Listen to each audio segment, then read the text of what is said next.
It's extra drama for book number 53, Second Chance.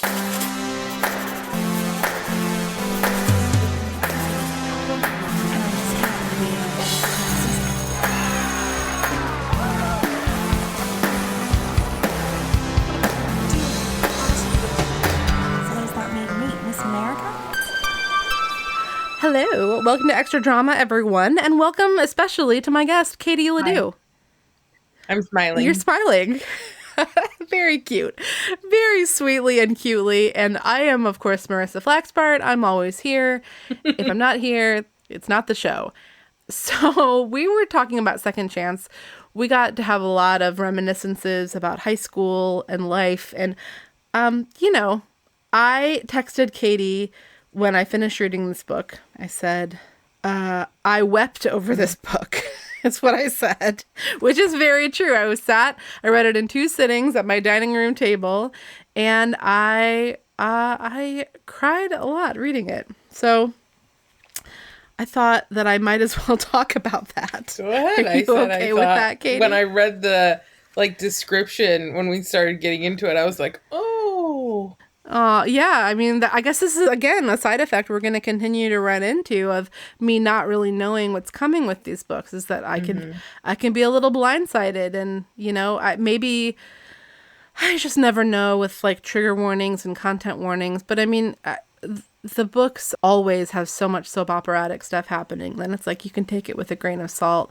I know that everybody feels this way about these things, but there's something very cathartic about finding some similarities with, Kristin Thompson is not a character that I have that much in common with. And her mom died when she was 7 in a crazy plane crash.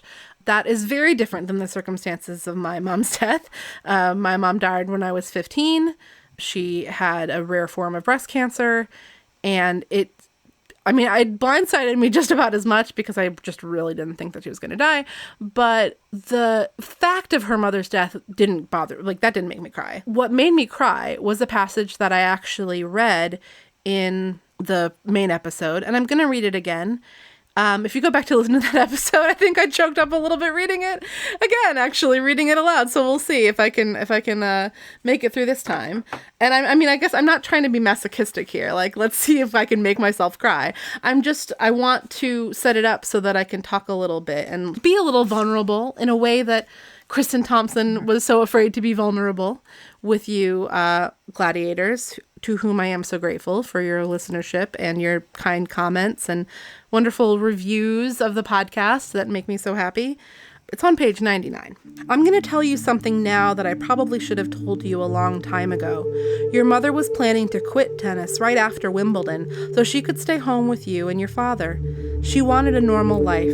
She wanted to have time to watch her daughter grow up. Dory blinked back tears. She never ended up getting the chance, but I know if she were alive today, she'd take you in her arms and say that being a winner in life doesn't depend on one match, or even a dozen matches. And you are a winner, Kristin Thompson. Do you hear me? And then they hug, and then Kristen says, I miss her, and of course, poor thing has not gotten to talk about her mom. And, look, my mom was not a tennis pro. She didn't miss out on her chance for Wimbledon. But I guess what I mean when I say finding a surprising affinity in these books with a character is cathartic or is good in some way, is part of the whole project, is that I was kind of surprised to recognize myself in this passage. There's a scene earlier on in the book where Kristen is feeling really upset about how she's doing poorly in these matches, and maybe it's even after she's lost the Avery Cup, and she goes and she picks up a photo of her mother holding the trophy, and she just thinks about how much she wanted to become a professional tennis player for her mom. She wanted to do it because her mom hadn't gotten a chance to achieve her dream of winning at Wimbledon because that had been taken away from her. And that's very specific. I don't have a specific thing. It's not like my mom, had been working really hard at being, say, a successful screenwriter or a stage actress or some specific goal where she died and I felt like I had to fulfill her dream for her. Nothing that cut and dry. But I think that, we talked in the main episode about the feeling of always like being busy and like trying to accomplish things. Being involved in a lot of things. I think that what I was thinking and feeling when I read this book was how much I got this idea in my head about like making the most of every day. It's something that is a lot of times we're told to do, right? It's like the best thing you can do. You only have this one life. And there is this tyranny of carpe diem that as my life goes on, sometimes I really like torture myself over, am I living my best life, because I need to do it because my mom's life got cut short. Like I need to do well for her. And even I think my mom was very proud of me. Like she was proud of everything I did. She was insanely proud of me.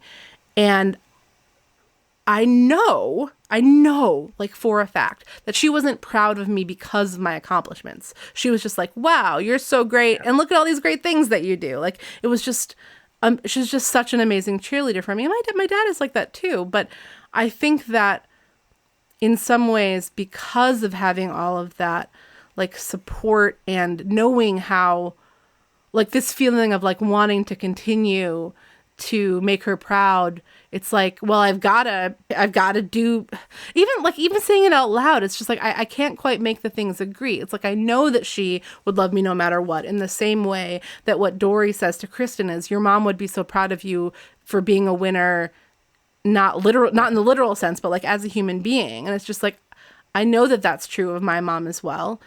But at the same time, I really related to Kristen's feeling of like needing to really, really like quote unquote succeed in life in her endeavors because she wanted to do it for her mom. Yeah, I mean, does that make any sense? Obviously not I completely understand like how you related to that.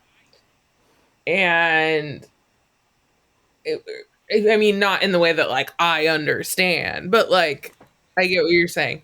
But I just remember like as a teenager, just like putting so much pressure on myself to do these things that I thought my parents wanted to see me do, to the point that I legitimately landed myself in therapy because of it. And I remember my therapist being like, your parents are not going to like not love you if you don't succeed at these things. Like that's bonkers. And I remember saying something to my, like finally talking to my parents about it. And they're like, oh my God, it doesn't matter. It's fine. And I'm just like, oh my God. Like I just tore myself apart. Like if I don't complete this path the way that they wanted or the way that I saw it always going, or like, it's just going to like devastate them. And they were like, no, man, you're doing this to yourself. So I understand that fully. Well, and that is a place that Kristen gets to. I mean, it's spelled out for us, verbatim, that when she decides to recommit to tennis, she's like, she's not going to do it for Dory. She's not going to do it for her dad or even for her mom. She's going to do it for herself now. And it's interesting how those things can get so conflated. I mean, I know that there are a lot of people who have the opposite kind of motivation. It's like they had parents that were so unsupportive that they were like, well, I'll show you, I'll succeed where you thought I would fail.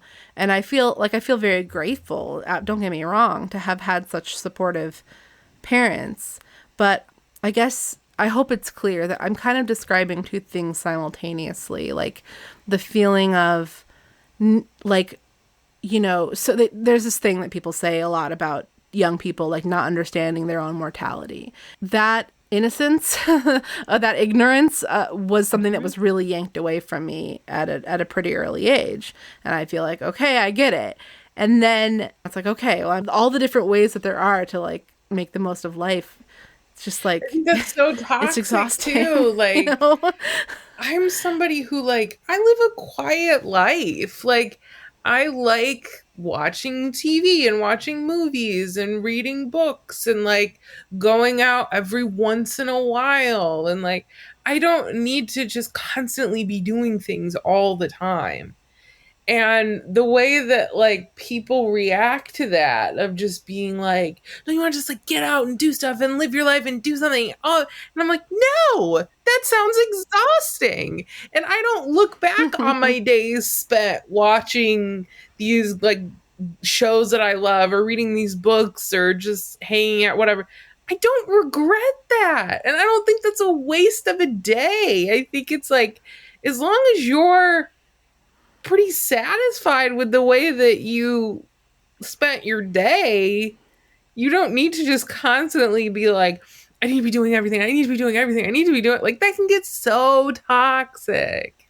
I hope that somebody listening to this like needed to hear you say that, Katie. I have a feeling they probably did, because I mean that is really great to sort of, and I think for in my life too, like the moments that I've taken a step back and thought about, you know, the choices that I've made and how I've spent my time, and it's like, yeah, okay, I was good. I don't regret having done that, and I certainly don't want to be like living my life as a checklist.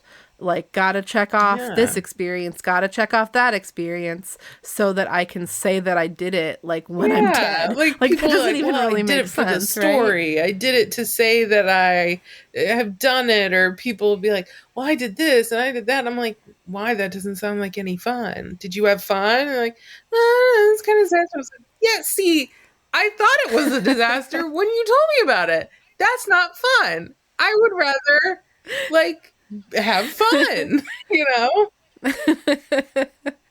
As long as we're talking about like matrilineal inheritance, I do have something that after my mom's mom, my grandmother passed away, that I snagged from her fridge. It was a clipping from probably like Reader's Digest or something that I remember being attached to her fridge my entire life. And it's just a quote that says, "The time you enjoy wasting is not wasted time." Yeah. And I mean, honestly, it's like aspirational. Like, I would love to be able to fully internalize that sentiment. Haven't gotten there yet, but I think it's a good I feel like motto. I really embrace that. Like, Yay. you know, for various reasons. Or, you know, as I explained to my doctors once, like, I think my lovely endocrinologist who said to me, "Are you tired often?" And I was like, "I'm tired all the time. I'm sleepy all the time." I was like, I was a sleepy child and I would sleep all the time, and I still do it now. And it's just like, I was born a sleepy bitch and I'll die a sleepy bitch. So then I'm okay with that.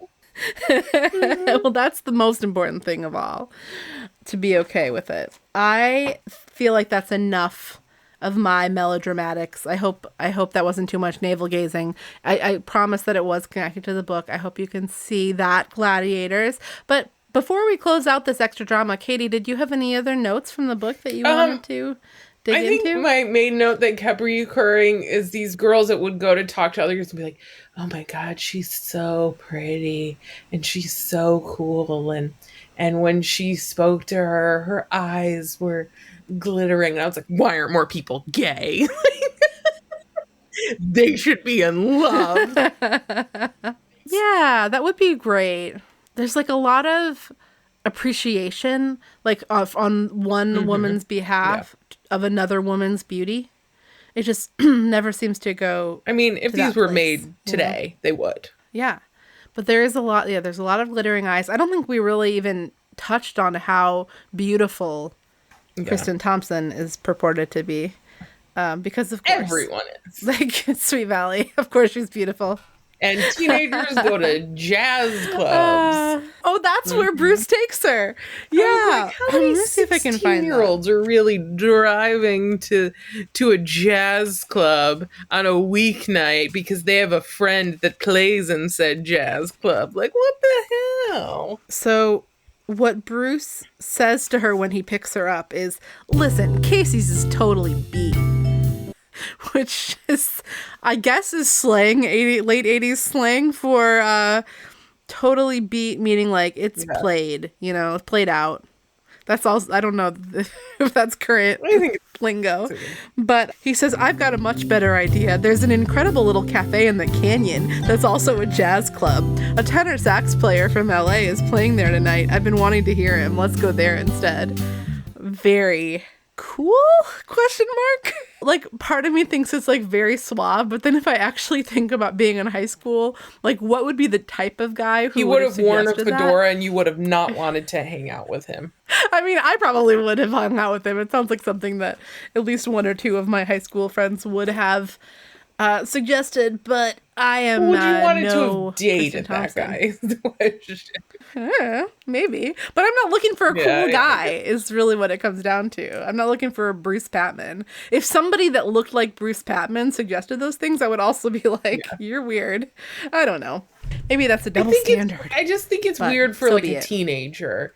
Like unless you know the person well enough to be like, oh, this is a really sincere, deep interest of theirs, then I could be like, okay, fine, that's acceptable. But otherwise, it's just like, you seem like you're trying too hard, and this is weird. Right. Like, since when is Bruce Patman passionate about jazz? Like, talk to me in 10 years and I'll think that's a cool date idea, but right now it's weird. I don't know. These books, I think, were largely written by New Yorkers, so maybe that's more the New York City vibe, you know?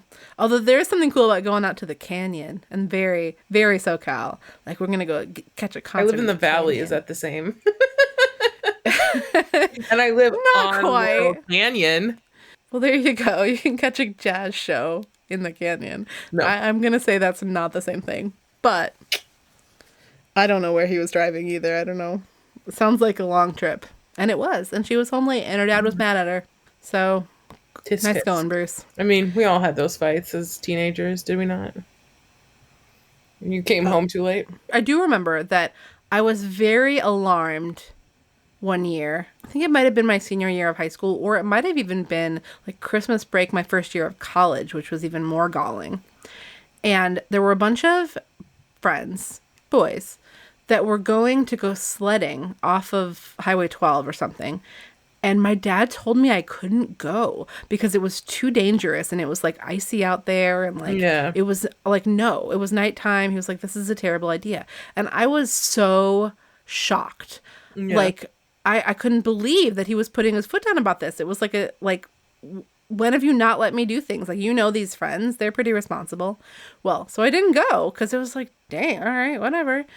And they got in a minor like car accident that night. Like the friends that went, like they were fine. Like no, it would be, I would have been fine too. But like the car wasn't. Like it would not have been a fun time if I'd gone. So I have to admit, my dad was right. But that was, I guess the other point of the story is that it was such a rare occurrence for me to think something was a good idea and my dad to be like, that's a terrible idea, that I didn't have too many of those fights. That's good. I was regularly out really late at like show choir rehearsal or like eating hot wings after show choir rehearsal or something like that in town. That was just how it was. Mm-hmm. I had a lot more like, I want to do this thing. No, you can't do this thing. Fights. I think that seems pretty typical. I mean, maybe I'm just blocking them out, but I don't think so. And also do remember I did only have one parent. And I mean, to bring it full circle, talking about dead mom stuff, I was also really trying to be a good daughter. Like, I was really trying to not give my dad anything to worry about. He never asked me to do that, but I really was like, I gotta keep it together. Gotta do a good job of like being responsible, you know? Because he can't, you know, he's got enough to worry about without having to worry about me. So, yeah. Plus, also, too, I think my bigger fights with my parents about that was like when I was in college and I was home and I would go out and then the air would come in at like crazy hours and they would get mad and I'd be like, oh my God, like, what is this? Like I come and go as I please. And they're like, well, yeah, at college. And now you're back in our house and you're banging through the door in the middle of the night. You know, you have to think about this. Like when you come in like this, you know, So I feel What like a weird time. Yeah. What a weird time in life. And if we ever get to Sweet Valley University, gladiators, maybe we'll talk about it. But boy, that is a strange time when you're in college, but then you're like home for the summer. And it's like, what even am I? Like, am I a child? Am I an adult? What is my life? Yeah. Where do I live? Who are my friends? When are we going back to school? That's my Elizabeth is showing. Well, listen, Katie, it's been such a pleasure to talk about Second Chance with you. Thank you for reading this book with me. I can't thank you enough for being my pinch hitter. It's the wrong sport, but we'll use a sports metaphor. I mean, I'm here and I work from home, so I'm always around. Yeah, all right. Okay. All right. So expect to hear a few more Katie LaDue episodes before too long. We'll see, depending on how much I can get my act together. No, just kidding. Okay. I love you all, gladiators. Thank you so much for listening. Before we go, hey, Katie, would you mind teasing book number 54? Will Jessica get to be queen of the Citizens Day Ball? Find out in Sweet Valley High number 54, Two-Boy Weekend. It's just such a great pair of sentences, is it not? I really love it. Gladiators, thank you so much for listening. Remember to give the podcast a 5-star rating on Apple Podcasts. But even more important than that, just like tell a friend or like tweet about the podcast, or, just like word of mouth is good. You can follow along, especially on Instagram at Sweet Valley Diaries, with what's going on in the show. And you can visit sweetvalleydiaries.net to look at the whole archive of the podcast and me writing about it for years now. Thanks a lot, and thanks to you, Katie. Bye, everybody. Bye. Bye.